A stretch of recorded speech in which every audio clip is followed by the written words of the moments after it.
Hi all, welcome to the Daily Current Affairs by Neo IAS. So today on 18th April 2019, our topics are Participatory Notes, Great Indian Bustard, TESS, Cassini-Huygens, Map Aided Program and PQRS. So our first topic, that is Participatory Notes. So why it came in use? Because those investments through this participatory notes, they have jumped to or they have increased to rupees 78,110 crore till March end.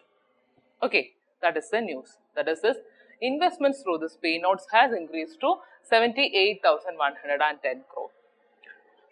So increase in a P note investment, it shows us that there is a higher net inflow of FPIs in the cash segment.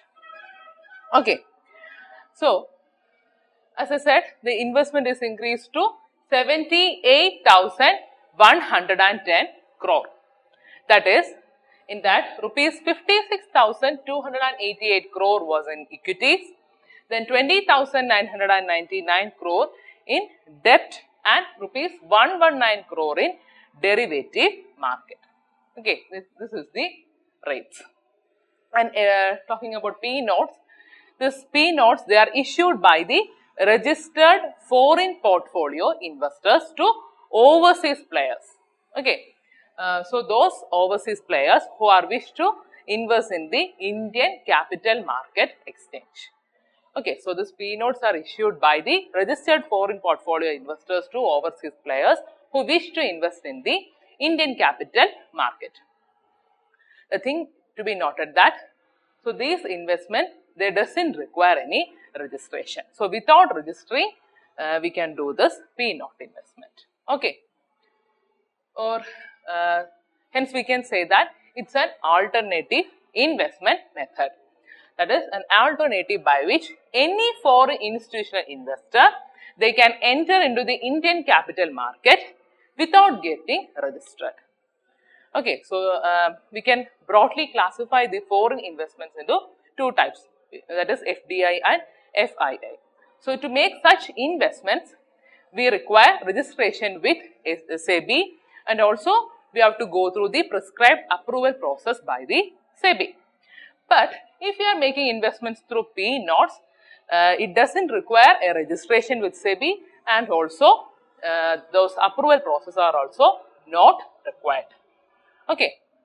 So, even though they are used on Indian shares, they are located outside India, and another thing is that they are anonymous in nature and the investors, they are also beyond the reach of Indian regulators. Okay, that's about this P notes. And our next topic is Great Indian Bustard. So actually why it came in use? Because this Great Indian Bustard, it is facing a threat by the dogs. Okay. So this Great Indian Bustard, it is locally it is known as Godawan in Rajasthan. And it is found on the Indian subcontinent. It's a large bird and it has got a horizontal body and long bare legs. You can see in the diagram, and they resemble ostrich in its appearance. Okay, and it has got a very distinguished feature, that is, it has got a black crown on its forehead, and this black crown on the forehead, it is in contrast with the pale neck and head. And rest of its body, it is brownish in color and its wings are a mixture of brown, grey as well as black. Okay, then about its historical habitats, earlier they are seen in Punjab, Haryana, Uttar Pradesh, Madhya Pradesh, then Andhra, Rajasthan, Karnataka, etc. But currently they are restricted to Andhra Pradesh, Gujarat, Karnataka, Maharashtra, Madhya Pradesh and Rajasthan. And often they are found associated in the same habitat as black buck. Okay, that is about its historical habitat. And about the threat, occasional poaching outside its protected areas, that is one of the threat faced by this Great Indian Bustard. Then definitely habitat loss. This habitat loss, it can be due to some agricultural extension of the area, and another threat can be infrastructural development. There is development of the land for constructing roads, bridges, then for mining purpose, etc. Then another threat, it can be for fast moving vehicles, and also dogs. As I said, dogs are a threat to this Great Indian Bustard. Then collision with high tension electric wires. So these are some of the threat faced by Great Indian Bustard. Okay, then about its conservation status, they are listed in Schedule 1 of the Indian Wildlife Protection Act 1972, and they are listed in the CMS Convention and also in Appendix 1 of the sites, and they are categorized as critically endangered on the IUCN Red List. Okay, so they are categorized as critically endangered on IUCN Red List and the National Wildlife Action Plan. And another peculiar feature is that they are identified as one of the species for the recovery program. And this recovery program is conducted under the Integrated Development of Wildlife Habitat of the Ministry of Environment and Forest of Government of India. So, they are listed in the Schedule 1, then listed in the CMS Convention, Appendix 1 of site, critically endangered species on the IUCN Red List and the National Wildlife Action Plan. Next topic, that is TESS. So, actually, why it came in news? Because this NASA's TESS satellite, it detects its first Earth-like exoplanet. So, actually, it is not the first time that is it is detecting an exoplanet. It has detected many exoplanets, but here it is the first time it is detecting an exoplanet which is Earth-like or which has similar feature with Earth. And its name is HD21749C. Okay, that is the exoplanet's name. And about TESS, it stands for Transiting Exoplanet Survey Satellite, and it is a space telescope for NASA's Explorers program. And its main purpose is to search for exoplanets using transit method. I will explain it later, that is transit method. Then its primary mission or primary objective is to survey the brightest stars near the Earth, okay, for transiting exoplanets over a 2-year period, and also to detect that if there is any presence of life in any other planet. These are the two aims.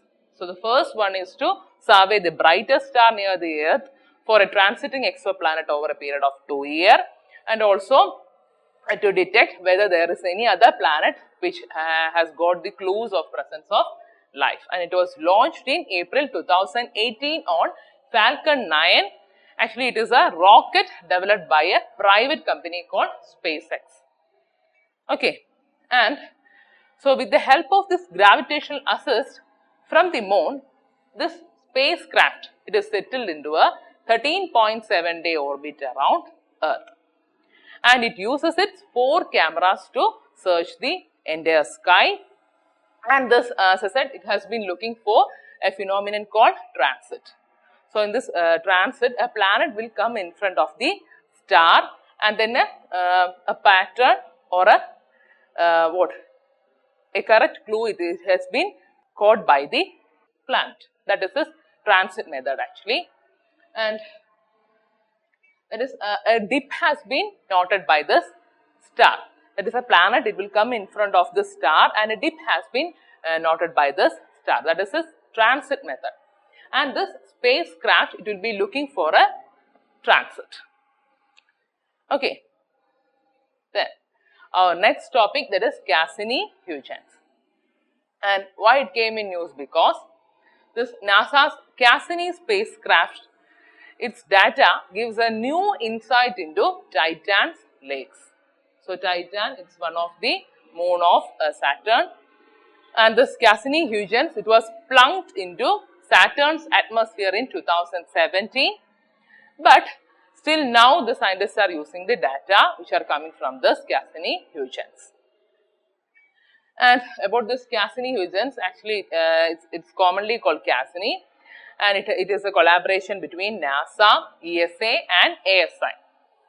NASA, then ESA means European Space Agency, and ASI means Italian Space Agency. So it's a collaboration of these three agencies, and its aim is to study Saturn and its systems. That means its rings as well as its natural satellite. And it was launched in 1997. And the NASA's Jet Propulsion Laboratory, it has designed, developed as well as assembled this Cassini orbiter.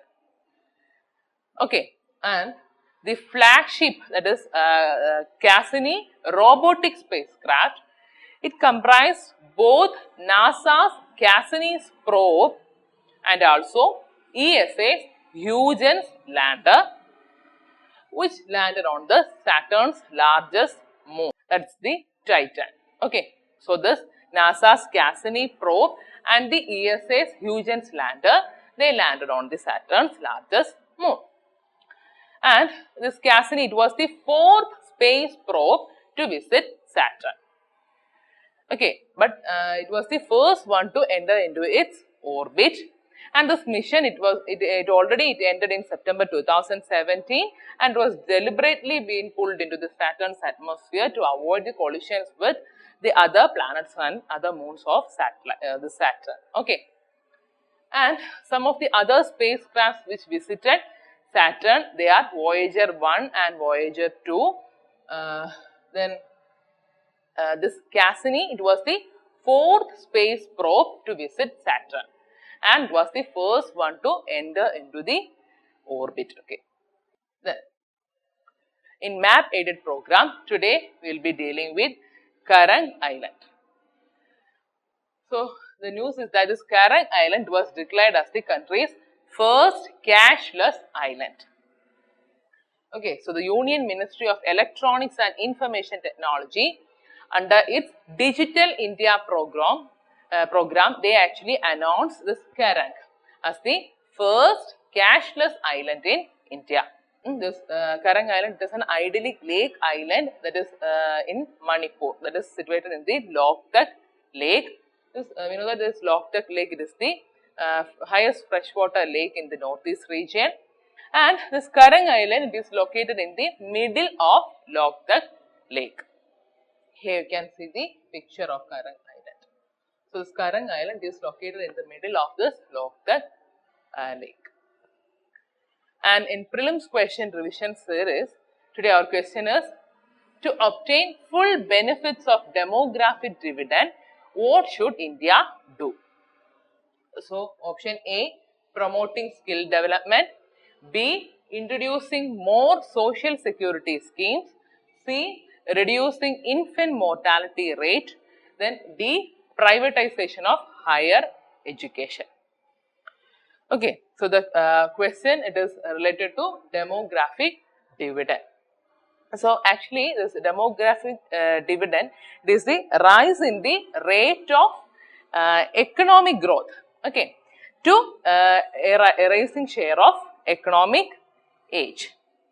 So, we can say this demographic dividend, it is the rate of economic growth, rise in the rate of economic growth to the rising share of working age. So, this question we can attempt by an elimination method. Okay, so looking at our option, so first we can take option C, that is reducing infant mortality rate. Actually, it's a Millennium Development Goal and it does not have a direct benefit with this demographic dividend.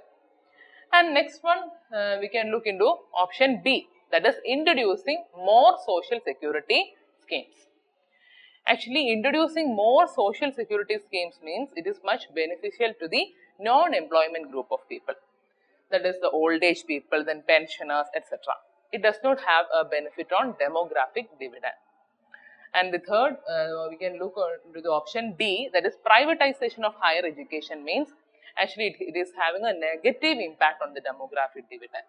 Because what happens when privatization of higher education happens, it will increase the cost of education and it becomes very difficult for a large section of people to access good quality education. That means it has got a negative impact on the demographic dividend. So, both three options B, C and D, they are wrong. So, our answer will be A, that is promoting skill development. So, our answer is A. So, that's all for today's session. You can download the material from the link given below. Thank you for listening.